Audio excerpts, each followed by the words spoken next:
Halo pemirsa, apa kabar Anda hari ini? Senang sekali saya Raden Badlias dapat kembali menemani Anda dalam sebuah program talkshow inspiratif. Ini dia Bincang Sehati.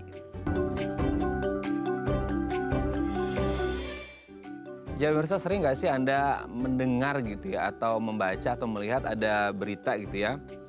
Biasanya sih dulu ya, apalagi pas pandemi gitu, atau sebelum pandemi juga ada berita beberapa public figure, entah dia lagi olahraga gitu ya, atau lagi beraktivitas dan lain sebagainya. Bahkan pernah ada kayak, kalau nggak salah ya, itu kayak di tengah lapangan sepak bola, lagi main bola, tiba-tiba jatuh, terkapar dan lain sebagainya. Bahkan mungkin beberapa, udah lama banget sih itu ya, ada public figure Indonesia yang lagi main futsal kalau nggak salah ya, terus kemudian jatuh dan ya dibawa sih ke IGD rumah sakit, tapi in the end of the day-nya tetap aja itu meninggal dan gara-garanya katanya adalah gara-gara serangan jantung. Nah ini kan menjadi satu hal yang harus jadi concern kita bersama ya. Kadang-kadang kayak oh dia kayaknya orangnya atletis kok gitu ya, makanya sehat kok, bergizi gitu ya, yang seimbang banget hidupnya, work life balance, pokoknya semua stress management dan lain sebagainya deh, pokoknya udah bagus-bagus banget. Tapi kenapa sih masih juga mengalami serangan jantung? Nah ini yang jadi topik kita hari ini. Kalau orang mengalami serangan jantung, salah satu mungkin yang menjadi tindakan adalah dengan intervensi serangan jantung. Gimana sih prosedurnya? Inilah topik yang akan kita bahas hari ini. Nah ngomongin tentang penyakit jantung, kita akan membahas terlebih dahulu beberapa mitos atau fakta seputar penyakit jantung. Oke, kita lihat yang pertama pemirsa ya. Wanita katanya lebih nggak berisiko alami sakit jantung. Aduh gini, kalau kita ngomongin prevalensi, bukan prevalensi secara data ya, tapi kalau mungkin ada di sekitar kita. Kalau dari saya pribadi, kebetulan, ini bukan doain ya, tapi kebetulan tuh kalau pas lagi baca berita, ada info atau apa gitu ya, kebetulan yang mengalami serangan jantung atau penyakit jantung itu adalah pria gitu ya. Nah ini yang menjadi catatan kita bersama. Apakah dengan data tersebut bisa disimpulkan bahwa pria lebih banyak mengalami gangguan di kesehatan jantungnya atau enggak juga gitu ya. Karena kita berpikirnya, oh wanita juga berisiko kok. Tapi kalau mungkin saya pernah baca. Jadi kalau wanita itu penyakit kardiovaskularnya itu biasanya terjadi di usia yang lebih tua dibandingkan dengan pria. Mungkin ya, nanti akan kita konfirmasi ke dokternya.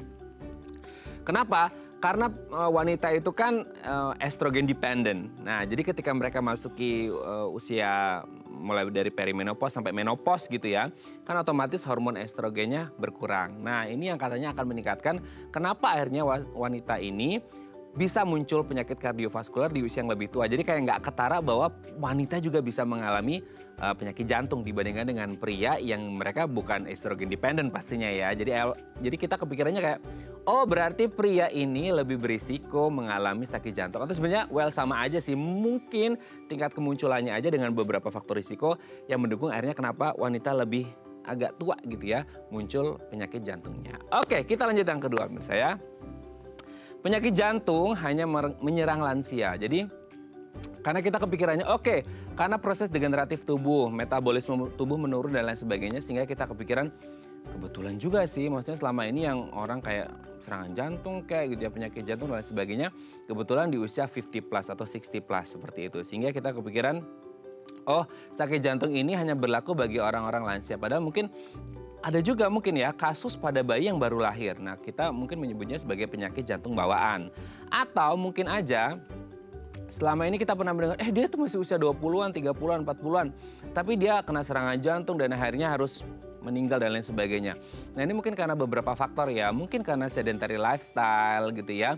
Pola hidup yang tidak sehat, merokok, makan makanan yang yang segala macam dimakan, minuman segala macam dimakan.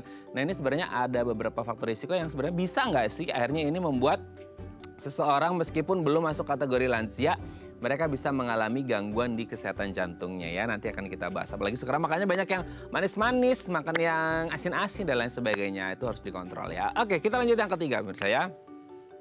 Orang kurus juga berisiko mengalami sakit jantung. Jadi gini, selama ini kita selalu kepikiran bahwa orang yang punya masalah sama jantungnya adalah mereka yang punya kasus overweight. atau obesity lah ya, intinya jarum jam lagi, jarum timbangannya itu ke kanan seperti itu. Tapi juga harus diwaspadai bahwasanya ada juga loh orang-orang even mereka masih muda atau mungkin lansia lah oke ya gitu ya, yang berat badannya ya lumayan proporsional, lumayan ideal, nggak gendut banget, nggak cungkring gitu ya, well in the middle lah, maksudnya kurus atau ideal. Ada juga loh yang secara tidak terlihat bahwasanya ada masalah sama jantungnya. Mungkin orangnya itu sendiri nggak aware bahwa dia ada masalah di jantungnya. Karena kepikiran kayak kan tubuh aku profesional kayak model gitu ya. Jadi kayak nggak mungkin deh aku mengalami sakit jantung. Harus berhati-hati karena faktor risiko bisa aja menyerang orang-orang tersebut ya. Oke, kita lanjut yang keempat pemirsa. Sering nyeri dada tanda penyakit jantung. Gitu ya. Ini bukan lagi mengheningkan cipta ya. Tapi gini, orang kalau biasa kayak, aduh dok, kok aku dadanya sering nyeri ya gitu ya. Apakah ini indikasi ada masalah sama jantungku? Ini udah common banget ya, udah sering banget kita dengar. Tapi nggak ngerti ini sebenarnya fakta atau mitos.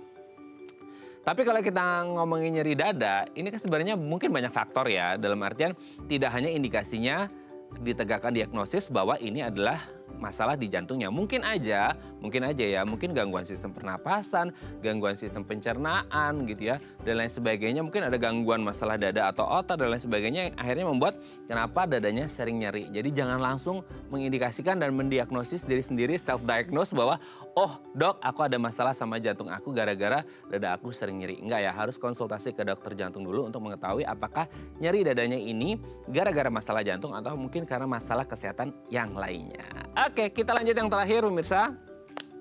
Penyakit jantung katanya susah banget buat dicegah. Oke, tadi di awal saya udah bilang bahwasanya ada beberapa orang yang look in shape banget deh gitu ya. Bener-bener yang sehat, atletis gitu ya, makanya oke dan lain sebagainya dijaga. Tapi kok kenapa ya bisa serangan jantung? Jadi kita selalu berpikiran, oh ya udah deh kalau gitu berserah diri pada Tuhan yang Maha Esa aja deh gitu ya. Karena namanya penyakit jantung ini nggak mungkin bisa dicegah karena silent killer banget. Kita nggak ngerti, kita udah jaga pola makan, pola hidup sehat, istirahat dan lain sebagainya. Tapi kok masih aja ada orang yang kelihatannya sehat bisa kena penyakit jantung. Jadi kita selalu berpikiran, oh kayaknya penyakit jantung emang nggak bisa dicegah. Atau sebenarnya bisa dicegah dengan cara-cara tertentu. Oke, itu tadi beberapa mitos atau fakta seputar penyakit jantung dan kami akan membahasnya sesaat. Tetap bersama kami di Bincang Sehati.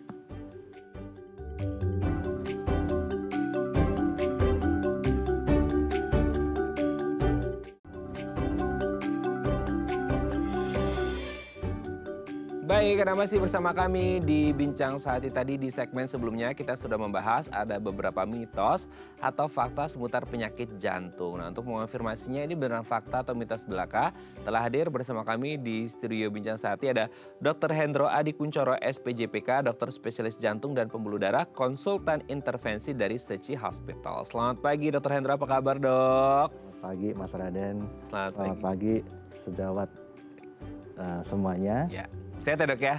Sehat. Sehat, oke dong harus sehat ya karena ini kita lagi ngobrol sama dokter jantung jadi harus jantungnya tetap berdetak gitu ya, tetap karena kita harus tetap hidup gitu ya dok ya. Betul. Nah dok kalau kita berbicara tentang penyakit jantung ini kan jadi kayak top 3-nya top 3 yang tidak bagus sebenarnya penyebab kematian di seluruh dunia gitu ya, sehingga kayak mungkin jadi silent killer juga yang orang nggak aware bahwa oh ternyata orang ini mengalami gangguan di jantungnya dan mereka mungkin nggak sadar banget gitu ya, mungkin udah melewati EKG dan lain sebagainya dan tiba masa kayak ya ampun ternyata ada masalah sama jantungnya gitu ya.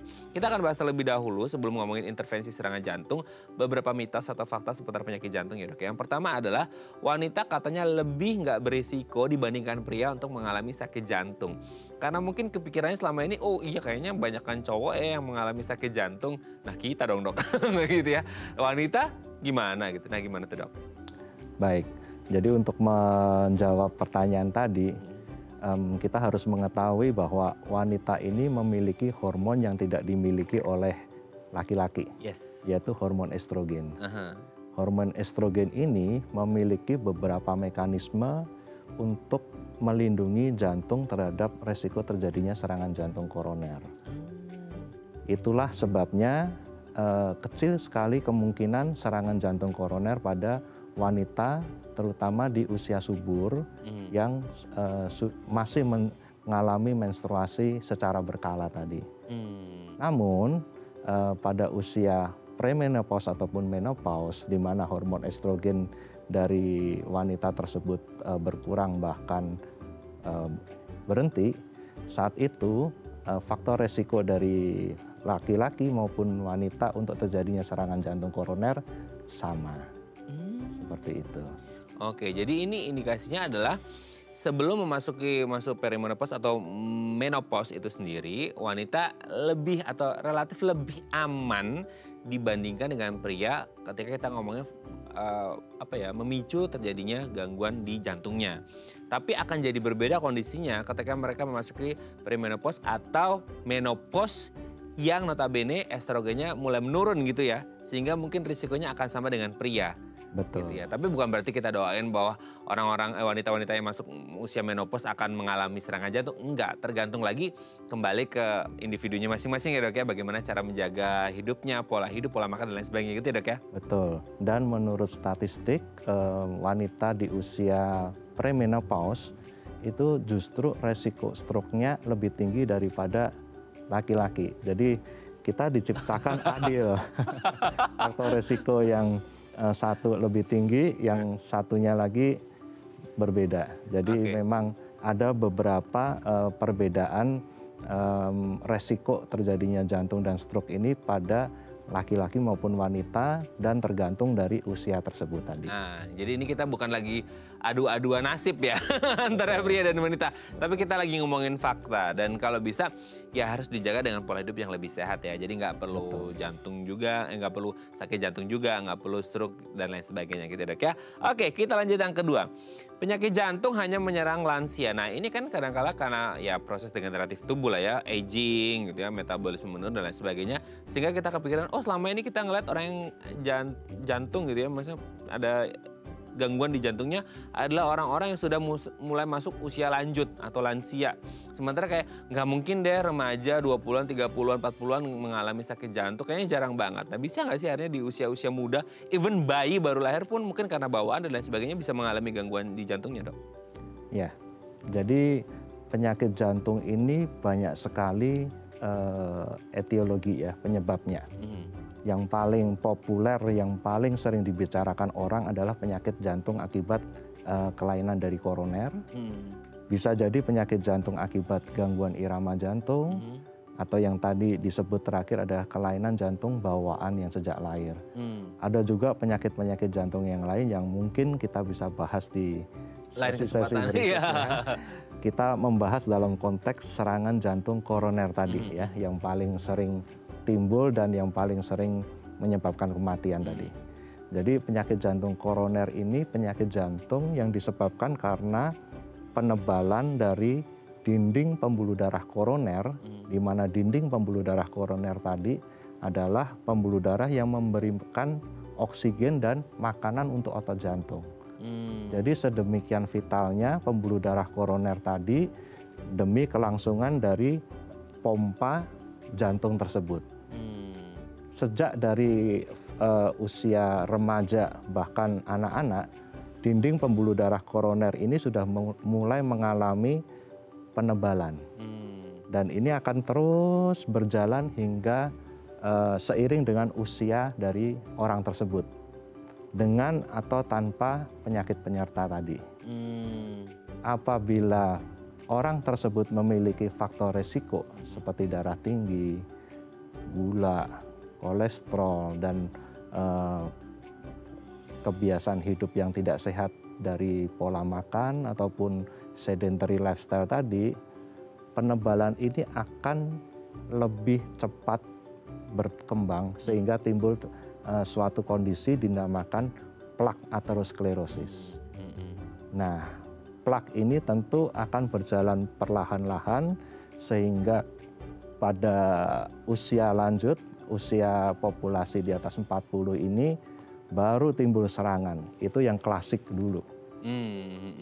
Tapi kondisi yang sekarang ini dengan pola hidup yang sedentary lifestyle, semua serba instan, kemudian makanan-makanan yang tinggi karbohidrat, lemak, asam lemak jenuh, kemudian zat-zat aditif, hal-hal ini memicu terjadinya penebalan dari plak aterosklerosis tadi lebih dini, sehingga terjadi pergeseran populasi yang terkena serangan jantung ini mungkin bisa timbul di usia di bawah 30 tahun, seperti itu. Jadi tidak hanya lansia gitu ya dok ya, maksudnya di range usia berapapun bisa saja berisiko mengalami penyakit jantung gitu ya. Tapi mungkin kalau lansia memang lebih berisiko, tapi bukan berarti yang lebih muda tidak berisiko gitu ya.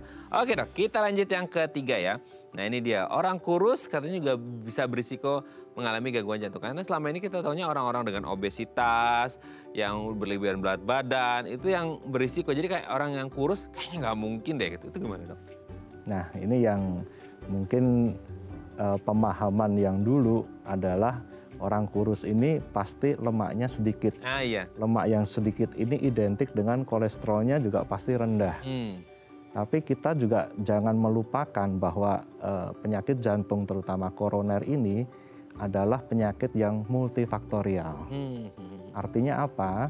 Artinya penyebabnya tidak hanya dari indeks massa tubuh seseorang tadi, tetapi didapatkan beberapa faktor yang ada dua ya, faktor yang bisa dicegah seperti usia, tidak dapat dicegah usia, jenis kelamin, ataupun keturunan.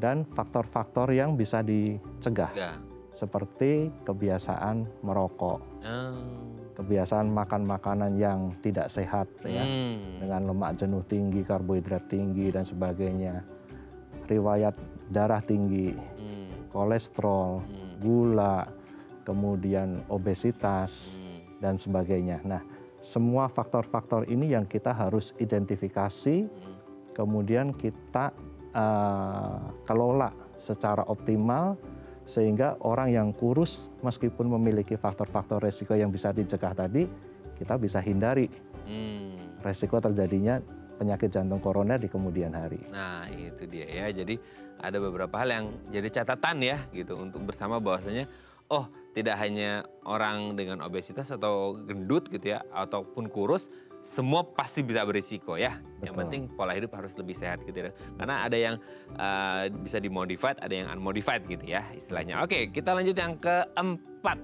Sering nyeri, nah ini dia. Sering nyeri dada itu tanda sakit jantung. Ini udah umum banget dok. Itu gimana sih, betul nggak sih? Jadi kayak kita parno sebentar-bentar sakit nyeri dada kayak aduh jantung gitu. Gimana tuh dok? Baik. Jadi ini pertanyaan yang cukup sering ditanyakan ya, yang bahkan dokter sendiri kadang juga sulit membedakan ya. Ini nyerinya disebabkan karena jantung atau bukan ya. Jadi untuk membedakan itu, pertama-tama kita harus mengetahui lokasi dari nyeri dadanya. Jadi apabila nyeri yang biasanya disebabkan oleh jantung itu, biasanya nyerinya di tengah. Di tengah. Tengah agak ke kiri ya. Kemudian nyeri tersebut bersifat tumpul. Tumpul itu gimana? Tumpul itu seperti ditindih barang berat. Oh oke. Bukan celekit-celekit gitu ya? Iya, jadi kalau celekit-celekit bahasanya atau mungkin seperti ditusuk-tusuk. Iya. Nah itu kita juga belum bisa menyingkirkan itu jantung atau bukan, tetapi kita bisa menduga apakah mungkin jantung, mungkin tidak, tapi nyeri yang khas adalah yang tumpul tadi. Oke. Itu dari lokasinya. Kemudian bisa juga nyerinya bersifat menjalar atau tembus ke punggung, menjalar ke lengan kiri, lengan kanan, leher, rahang ya. Ada juga yang pasien mengeluh sakit gigi. Itu nyeri yang sifatnya khas jantung. Dan biasanya berlangsung progresif, tidak berhenti, mungkin lebih dari 20 menit ya. Tapi ada juga yang sering sekali kita miss bahwa nyerinya tidak khas.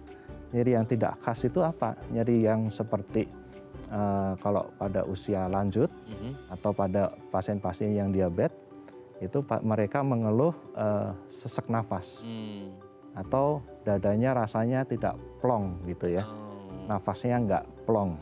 Nah, jadi keluhan-keluhan itu yang mungkin bisa terlewat atau mungkin nyerinya menyerupai orang sakit MAH yang kita duga mungkin GERD, ternyata serangan jantung. Jadi memang identifikasi karakteristik dari nyeri tadi memang harus dipahami, tetapi kalau kita ragu ya harus segera memeriksakan diri ke dokter untuk memastikan apakah itu jantung atau bukan. Tidak. Nah itu ya, jangan mendiagnosis diri sendiri ya dok. Apalagi lewat bah Google. Itu banyak sekali ya dok ya. Oke, yang terakhir dok, penyakit jantung katanya susah untuk dicegah karena katanya tiba-tiba muncul aja gitu. Sebenarnya bisa dicegah atau enggak sih sebenarnya?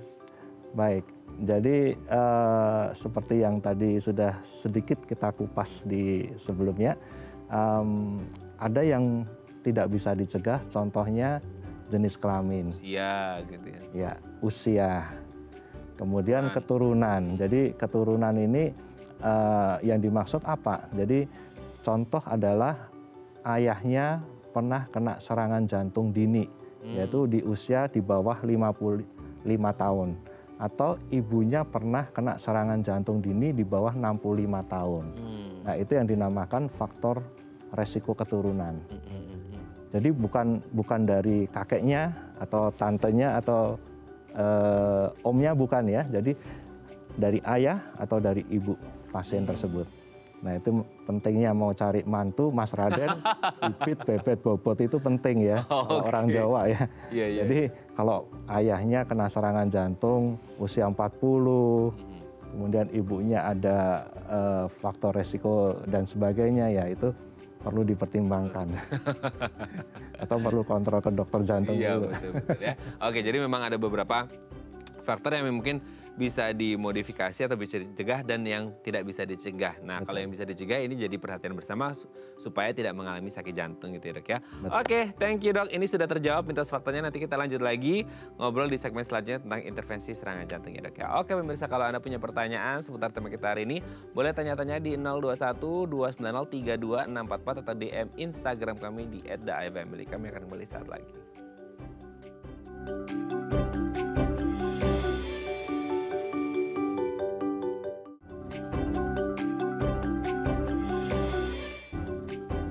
Baik, Anda masih bersama kami di Bincang Sakti. Kita masih membahas tema kita hari ini seputar intervensi serangan jantung. Kalau Anda punya pertanyaan seputar tema kita hari ini, boleh tanya-tanya di 021 290 32 644 atau DM Instagram kami di @theifamily. Kita masih bersama dengan Dr. Hendro Adi Kuncoro, SPJPK, dokter spesialis jantung dan pembuluh darah, konsultan intervensi dari Seci Hospital. Nah, oke dok, kita ngomongin jantung. Sebelum kita ngomongin serangan jantung dan intervensi serangan jantung, ada baiknya kita tahu dulu ya, secara umum dulu dok, jantung ini kerjanya seperti apa dan apa yang membuat akhirnya bisa sehat atau tidak sehat. Kalau tadi di segmen sebelumnya kita udah bahas ya, faktor untuk mencegah dari sakit jantung. Tapi kan kita perlu juga tahu apa yang bisa bikin jantung sehat dan tidak sehat dan fungsi utama di jantung gitu ya. Kalau kita ngomongin manusia ini seperti apa, kan tahunya kita pompa darah, that's it gitu dok.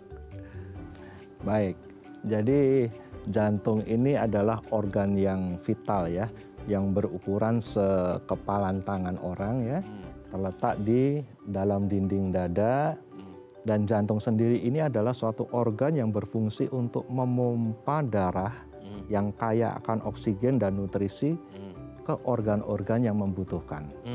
Jadi sedemikian vitalnya fungsi jantung tadi sehingga jantung harus berdenyut sekitar 60-100 kali semenit untuk memenuhi kebutuhan dari pasokan nutrisi maupun oksigen ke organ-organ seluruh tubuh tadi. Nah, jadi kita bisa membayangkan organ jantung ini adalah suatu pompa.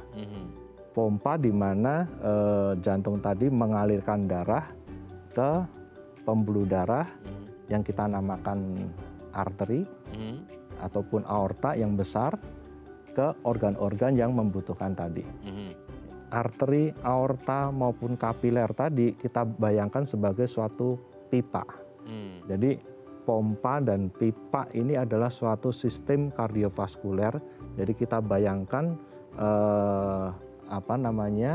pompa jantung tadi dan pipanya tadi harus selalu bersih dan bebas dari kotoran-kotoran yang berpotensi menyumbat. Seperti itu. Oke. Nah sekarang kan kalau kita ngomongin lifestyle kita ya dok ya. Kayak dulu orang tua yang kena sakit jantung sekarang muda-muda juga banyak. Maksudnya yang bisa bikin jantung kita sehat dan tidak sehat apa aja sih? Baik, jadi setelah kita mengetahui konsep dari pompa dan pipa tadi, kita bisa membayangkan pipa air apabila di dalam pipa tadi airnya keruh, yang kita analogikan dengan seperti semisal pasiennya menderita gula atau ada kolesterol di dalam pipa tadi, atau mungkin ada tekanannya yang sangat tinggi akibat hipertensi yang merusak dinding dari pipa tadi, tentu penebalan dan resiko terjadinya plak yang kita bayangkan sebagai bisul di dinding pembuluh darah atau pipa tadi akan timbul. Nah, plak tadi apabila terjadi robekan, tentu tubuh akan berusaha untuk menambal robekan tadi dengan membentuk bekuan darah. Awalnya bekuan darah tadi sifatnya baik, sifatnya untuk menambal sementara. Tetapi bekuan ini terkadang kebablasan, sehingga timbul sumbatan yang sifatnya total, mendadak, ataupun parsial, yang menyebabkan alirannya betul-betul tersumbat sehingga terjadi serangan jantung mendadak. Nah itu dia yang jadi bahasan kita juga ya. Mungkin karena plak dan lain sebagainya, ada yang terjadi serangan jantung gitu ya. Heart attack gitu ya. Orang selalu pikir, wah serangan jantung itu serem banget. Maksudnya serangan jantung itu adalah kondisi di mana jantung berhenti mendadak atau gimana sih dok? Maksudnya kayak orang kenapa, ya memang kalau jantung pasti parno lah semua orang ya gitu ya. Tapi ketika kita ngomongin serangan jantung, ini kondisi yang seperti apa? Nah sebelum dijawab, ini kita ada penelpon dok, kita angkat terlebih dahulu ya. Halo, selamat pagi, dengan siapa di mana? Ya, selamat pagi. Selamat pagi Pak, dengan Bapak siapa di mana Pak? Ya, saya Fadlan. Ya, Pak Fadlan di mana Pak? Di Tangerang, Oh iya. Banten. Iya, silakan Pak Fadlan di Tangerang mau tanya apa ke Dr. Hendro? Oh iya. Selamat pagi, Dok. Selamat pagi Pak Fadlan. Ya, ini saya mau coba tanya, Dok. Sebetulnya sih keluhannya sudah lama ya. Umur saya itu 47 tahun. Waktu kita SMA sih nggak ada apa-apa ya, nggak ada masalah gitu. Misalkan pada usia seperti 40 tahun masuk ya, sebelah kiri dada itu agak terasa sakit dok. Tapi kalau misalkan kita berbaring di saat kita sakit gitu ya, sakitnya itu benar kata dokter misalkan agak tertekan, nyeri dah ke dalam gitu, nyeri ke dalam gitu sampai istilahnya. Nah tapi kalau pas kita berbaring gitu, 10 sampai 20 menit lah ya misalkan gitu, dia hilang dok. Tapi nanti kalau misalkan ini lagi timbul lagi dok gitu. Riwayat nggak ada penyakit darah tinggi dok, insya Allah nggak ada gula, kolesterol juga sepertinya nggak potensial lah seperti itu. Oke. Itu bagaimana dok? Apa menjurus ke arah jantung dok atau bagaimana dok itu? Oke. Ya terima kasih dok. Sebelum ditutup Pak Fadlan mungkin dokter ada yang ditanyakan. Boleh volume TV-nya dikecilin Pak, jadi nggak terlalu lama delaynya. Kan tadi ngomongin gula dan kolesterol dan lain sebagainya, ini sudah dicek ya Pak ya? Aman semua atau gimana? Iya, kalau untuk kolesterol, untuk gula gitu memang nggak ada ya, nggak ada. Oke, dokter yang ditanyakan dok? Sudah dicek ya tadi ya, Nah, dikonfirmasi dengan laboratorium. Mungkin yang perlu saya tanyakan adalah kebiasaan dari Pak Fadlan ini, apakah Bapak mungkin merokok Pak? Enggak dok, dari SMA juga enggak. Tidak ya. Kemudian aktivitasnya, apakah ada rajin olahraga ataupun aktivitas-aktivitas lain yang bisa dijelaskan ke kita? Kalau aktivitas sih sebetulnya indoor sih dok, nggak outdoor gitu, nggak seperti kita angkat-angkat berat gitu ya, sekedar kita nulis-nulis gitu ya, laporan-laporan gitu ya di di belakang meja sih, Oh, di back depan office lah ya. komputer gitu dok. Tapi memang kalau ini olahraga kayaknya enggak dok. Aktivitasnya enggak ya. Oh iya. Hmm. Oke, sudah jelas dok, atau yang ditanyakan lagi? Baik. Terima kasih Pak Fadlan. Terima kasih. Ya, cukup. Terima kasih. Terima kasih. Pak Fadlan, nanti kita akan jawab setelah Pak. break ya Pak ya. Kita akan break terlebih dahulu. Terima kasih Pak Fadlan di Tangerang. Sehat selalu, selamat untuk keluarga di rumah. Terima kasih. Oke dok, nanti kita akan lanjut lagi dan jawabnya setelah break ya dok ya. Baik. Oke pemirsa, kalau Anda punya pertanyaan sama seperti Pak Fadlan, boleh tanya-tanya di 021 290 32644 atau DM Instagram kami di @daifamily. Kami akan kembali saat lagi.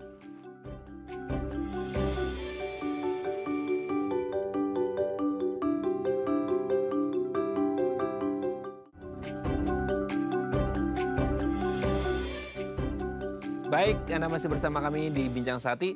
Kita masih membahas tema kita hari ini, intervensi serangan jantung. Kalau Anda punya pertanyaan seputar tema kita hari ini, boleh tanya-tanya di 021 290 32644 atau DM Instagram kami di @daifamily. Kita masih bersama dengan Dr. Hendro Adi Kuncoro, SPJPK, dokter spesialis jantung dan pembuluh darah, konsultan intervensi dari Suci Hospital. Oke dok, sebelum lanjut kita jawab pertanyaannya Pak Fadlan dulu ya dok ya, tadi dari Tangerang. Gimana tuh dok? Baik, jadi melihat cerita dan yang disampaikan dari Pak Fadlan tadi Dan kebiasaannya juga bahwa nyerinya itu timbul dan dicetuskan oleh pergantian posisi. Iya betul. Iya. Kalau lagi duduk atau berbaring dia beda gitu ya. Beda. Oke. Nah, nyeri yang disebabkan oleh karena jantung itu biasanya tidak dipengaruhi oleh perubahan posisi. Oh. Jadi pasien mau berbaring, mau duduk, mau lari, nyeri akan tetap ada, ya. Jadi apabila nyerinya dicetuskan oleh kondisi-kondisi yang diceritakan Pak Fadlan tadi, itu kecil sekali kemungkinan itu adalah suatu kondisi yang disebabkan karena gangguan jantung. Oh. Namun kita tidak bisa menyingkirkan begitu saja 100% ini bukan jantung.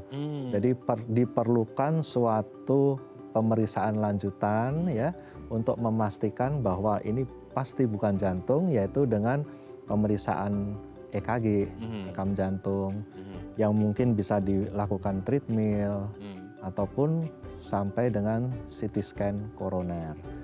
Ya, jadi apabila semuanya tadi ternyata tidak bisa menegakkan diagnosa jantung, berarti nyerinya kenapa dok?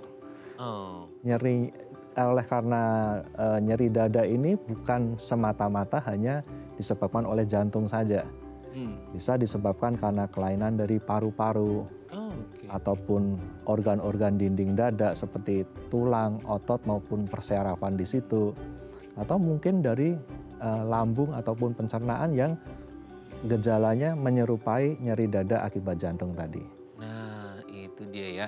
Jadi intinya ya Pak Fadlan, kalau penjelasan Dr. Hendro tadi adalah kalau dia jantung khasnya mau dia berdiri, duduk, berbaring, dia akan muncul terus. Tapi kalau ini hilang timbul kayak Pak Fadlan, berarti ini indikasinya sebenarnya mungkin bukan ke jantung. Karena yang khasnya jantung itu pasti akan muncul terus. Tapi mungkin harus pemeriksaan lebih lanjut, EKG dan lain sebagainya untuk menentukan.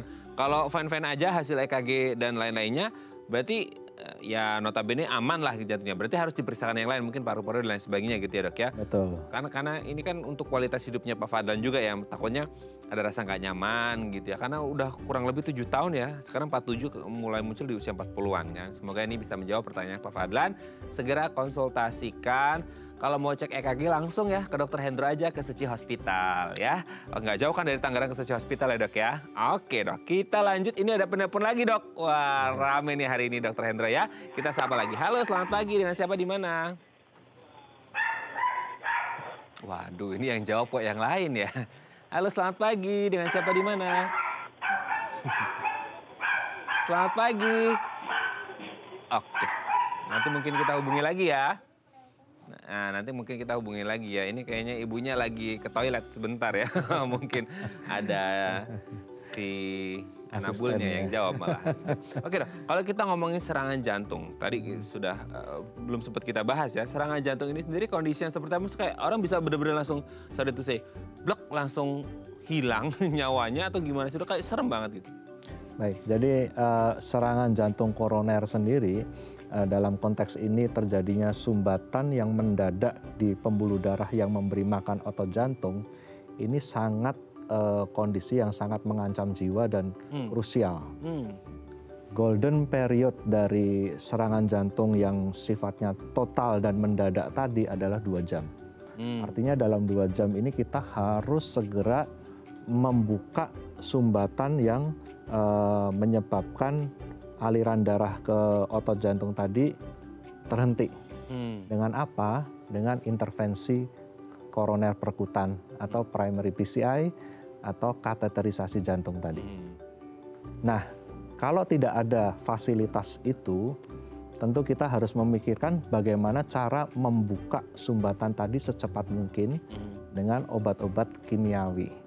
Jadi kita sebut sebagai trombolitik atau fibrinolitik untuk menghancurkan bekuan darah tadi secepatnya. Sehingga otot jantung yang rusak tidak semakin banyak atau mungkin yang berakibat serangan jantung yang menyebabkan kematian tadi. Oke. Seperti itu. Wah, serem banget ya serangan jantung. Oke dok, ini ada penelpon lagi. Ini kayaknya beda orang lagi. Hari ini Dokter Hendro kayaknya udah ada fanbase-nya nih ya Dokter Hendro ya. Penelponnya banyak. Kita sapa dulu ya. Halo, selamat pagi. Dengan siapa di mana? Jakarta ya. Ada 3 pertanyaan kurang lebih. Dengan siapa? Ini dokter, selamat pagi ya dok. Ya. Dokter Hendra, saya masih bingung tentang aritma yang baik seperti apa. Iya, ini kayaknya saya kenal nih suaranya Mbak Hana kalau nggak salah ya. Orang yang memasang alat di badannya itu untuk memacu dia punya aritma. Itu seperti apa dok cara kerjanya? Oh, oke. Itu pertama ya dok. Kemudian yang kedua, saya masih bingung tentang pemeriksaan CT scan scoring. Kalau sudah ada plak 30, bagaimana penanganannya dokter? Apakah itu masih normal atau bisa dihilangkan atau bagaimana dokter? Oke. Yang ketiga, tolong jelasin tentang pemeriksaan ApoA, B, dan HRS CP 12. Mungkin itu aja dokter, ada pertanyaan? Ini nanya nih yang jadi Mbak Hana yang nanya ke dokter ya. Diborong ya. Diborong ya. Saya akan mencoba memberikan penjelasan singkat ya. Oke. Ibu Hana. Ya, nah kita tutup dulu ya dok ya teleponnya. Mbak Hana terima kasih, kita akan coba jawab ya. Oke dok, saya sampai lupa dari pertanyaan pertama apa tadi ya. Jadi Ibu Hana menanyakan mengenai gangguan irama jantung aritmia tadi jantung ya. Dan alat yang biasanya kita sebut pacemaker. Jadi pada kondisi-kondisi tertentu yang sudah kita jelaskan bersama, penyakit jantung ini tidak hanya melulu koroner, tapi ada juga yang disebabkan karena gangguan irama jantung. Nah, yang kita perlu bahas sedikit adalah jantung ini bisa berdenyut, bisa bekerja karena ada suatu sel yang spesial yang dinamakan pacu jantung atau pacemaker. Ya, sel S-anode atau pacemaker ini itu mencetuskan listrik jantung sebanyak 60 sampai 100 kali semenit. Makanya denyut jantung orang normal adalah 60 sampai 100 kali tadi. Nah, kalau pacemaker alami tadi itu mengalami gangguan, mungkin disebabkan karena serangan jantung koroner yang merusak area tersebut. Atau mungkin karena faktor usia yang namanya pacemaker ini bisa aus. Baterainya habis, istilahnya seperti itu. Nah, kondisi-kondisi ini akan menyebabkan listriknya akan dicetuskan lebih lambat sehingga pompa jantungnya tidak optimal dan akan berujung ke kondisi-kondisi yang berbahaya. Nah, hal ini yang harus diantisipasi dan dilakukan penata laksanaan dengan pemasangan pacemaker atau alat pacu jantung buatan. Nah, ini yang tentu harus dilakukan apabila gangguan dari pacemaker ini sudah mencapai derajat yang tinggi, yaitu yang kita namakan AV block derajat 2, B dan derajat 3. Itu sudah indikasi untuk dilakukan pemasangan pacemaker tadi. Oke, kita lebih singkat lagi dong, waktu juga. Baik. Yang kedua tadi CT scan ya kalau nggak salah. Pemeriksaan CT scan, masih ingat nggak dok? Jadi pertanyaan kedua, tadi Ibu sudah melakukan CT scan koroner dan ternyata didapatkan hasil terjadi penyempitan sebesar 30%. Penyempitan dari pembuluh darah koroner sebesar 30% itu adalah penyempitan yang ringan dan biasanya kita tidak memerlukan tindakan-tindakan yang invasif. Jadi seperti kita ketahui penyempitan ini berjalan progresif seiring usia. Tadi saya kurang paham, kurang ini informasi Ibu usianya berapa ya. Jadi hal yang pertama yang harus kita kerjakan adalah optimalisasi obat-obatan untuk memperlambat penebalan dari plak tadi yang tadi 30%, kita harapkan penebalannya tidak cepat. Satu itu, kedua juga menjaga supaya plak ini tetap stabil sehingga tidak robek, sehingga tidak timbul serangan jantung di kemudian hari tanpa memerlukan tindakan invasif ya. Oke, yang ketiga tadi tes apa dong? Ya. Jadi diborong itu pemeriksaan APO A, APO B, kemudian pemeriksaan-pemeriksaan yang sifatnya untuk menilai faktor resiko pasien tersebut terjadi serangan jantung, itu kita bisa lakukan ya. Tetapi target dari penurunan resiko penyakit jantung terutama koroner tadi adalah kolesterol LDL. Jadi kolesterol LDL ini yang menjadi target utama yang menjadi biang kerok terjadinya penyempitan pembuluh darah koroner maupun terjadinya robekan dari plak di pembuluh darah koroner tadi. Itu dulu yang harus dicapai. Betul. Kalau itu belum tercapai dengan obatnya belum optimal, ya kita harus optimalkan di situ dulu. Baru mencari faktor-faktor resiko kecil lainnya untuk kita kelola di sesi berikutnya. Nah itu dia, semoga bisa menjawab pertanyaannya Mbak Hana ya. Dan untuk penelpon yang lain ini sebenarnya banyak yang telepon dok, tapi kayaknya belum kita bisa angkat dulu karena waktu juga nanti kita akan bahas lagi tentang intervensi serangan jantungnya belum kita bahas di segmen selanjutnya ya dok ya. Baik pemirsa, kami akan kembali saat lagi, tetap bersama kami di Bincang Sehati.